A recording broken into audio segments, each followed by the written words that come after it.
Видео тақырыбы пневмония диагностикасы және емі. Пневмония дегеніміз бұл өкпе паренхимасының жедел инфекциялық қабынуы және өкпенің альвеоласында эксудативті қабынулық сұйықтықтың жиналуымен сипатталатын ауру.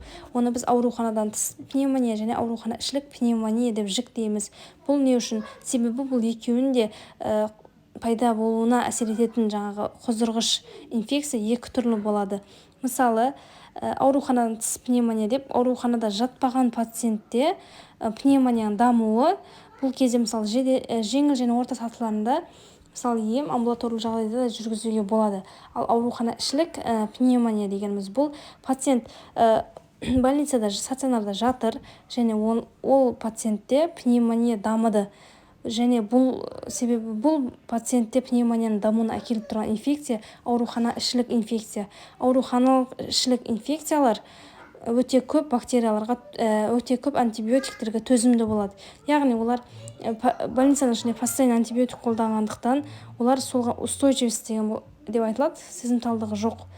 Оны кез келген антибиотикпен сіз емдей алмайсыз. Олар тек стационарлық жағдайда емделеді. Ал біз амбулаторлық жағдайда ауруханадан тыс пневмонияны емдейміз. Сол үшін бұл екі түрге ажыратады. Ауруханадан тыс пневмония деп айту үшін пациент стационарға жатқан кезде ол пациентте пневмонияның белгілері 48 сағаттан кейін пайда болса, онда ол пациентте аурухана ішілік пневмония деп айтылады. Мысалы, пациент неге стационарға басқа аурумен түсті, мысалы пиелонефритпен түсті, бірақ сол күні мысалы таңертең түссе, кешке қарай пневмонияның белгілері пайда болды. Бұл ауруханадан тыс пневмония, яғни пациент осы стационарға жатудан алдын сырттан инфекция жұқтырып келген және пневмония дамыды деген білдіреді. Ал уже 48 сағат өтіп кеткеннен кейін пневмония белгілері дамыса, значит бұл пациентте инфекция осы аурухананың ішінде түсті, яғни аурухана ішілік пневмония дамыды дегенді білдіреді.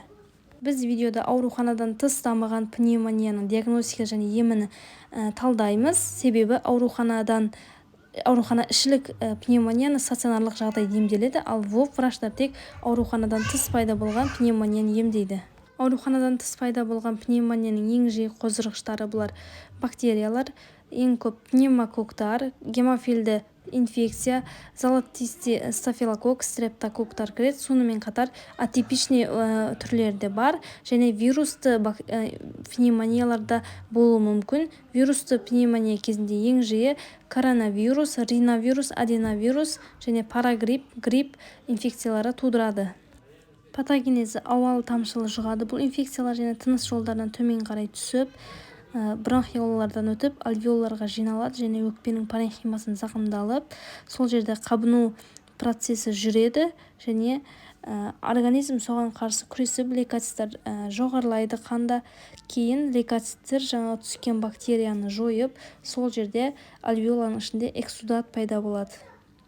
Жалпы клиникалық белгілеріне қарай пациенттерде ауыр емес дәрежелі және ауыр дәрежелі пневмония деп жіктейміз. Ауыр емес дәрежесінде жеңіл интоксикация белгілері, дене қызуы 38-ден төмен, ең жоғары 38-ге дейін көтеріледі. Гемодинамикалық бұзылыстар жоқ, яғни давление және пульсте өзгеріс жоқ. Рентген түсірген кезде тек бір бөлігін ғана зақымдалған болады және пациентте басқа асқынулар болмайды. Тыныс жеткіліксіздігі және септикалық шок деген асқынулар жоқ. Ал ауыр дәрежесінде ауыр интоксикация белгілері болады. Гипотермия, пациенттің температурасы 35-тен төмен немесе дене қызуы 38-ден жоғары, тыныс жеткіліксіздігінің екінші, үшінші сатылары, сатурация 90-нан төмен болады. Және гемодинамикалық бұзылыстардан артериялық қан қысымы 90-да 60-дан төмен және жүректің соғу жиілігі 100-ден жоғары болса, уже бұл инфекциялық токсикалық шоктың дамып жатқанын көрсетеді және лейкопения 4-тен төмен немесе лейкоциттердің жоғарылауы 20-дан жоғары болса және өкпенің бір бөлігінің толықтай зақымдалған кезде уже бұл ауыр дәрежесі деп айтылады. Бұл суретте тыныс жеткіліксіздігінің кезінде сатурацияның өзгеруі көрсетілген. Мысалы, 75-тен төмен болса, уже ауыр тыныс жеткіліксіздігі дегендей. Ал 75 пен 90-ның арасында екінші дәрежелі тыныс жеткіліксіздігі, ал 90 мен 95-тің арасында бірінші дәрежелі тыныс жеткіліксіздігі. Пневмония кезінде сіз сатурацияны анықтау арқылы асқынулар болып жатыр ма жоқ па соны анықтауға көмектеседі. Пневмонияның ауыр дәрежесін анықтау үшін осы екі критерийдің біреуі болса, онда ауыр дәреже деп айтасыз. Біріншісі септикалық шоктың дамуы, екіншісі оксигенацияны қажет ететін дәрежеде тыныс алу жеткіліксіздігінің дамуы, немесе кіші критерийлердің үшеуі болған жағдайда ауыр дәрежелі пневмония деп айтамыз. Кіші критерийлер осы суретте жазылған. Пациентті сұрастырған кезде шағымдары ол өткір жедел басталған жөтелмен қоса температураның жоғарылауы, ентігу, қақырықтың бөлінуі және тыныс алу немесе жөтел кезінде кеудедегі ауырсыну, сонымен қатар себепсіз әлсіздік және шаршау, терлеудің болуы. Менің практикамда пациенттердің ең көп айтатын шағымы бұл температураның түспей жоғарылап тұруы.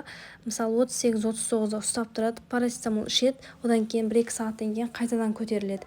Ол 2-3 күн осылай сақталады.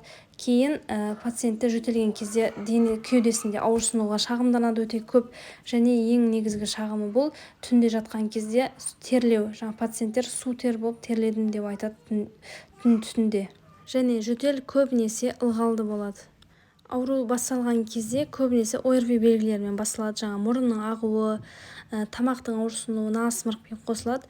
Бірақ сіз сол шағымдармен қоса пневмонияның белгілерін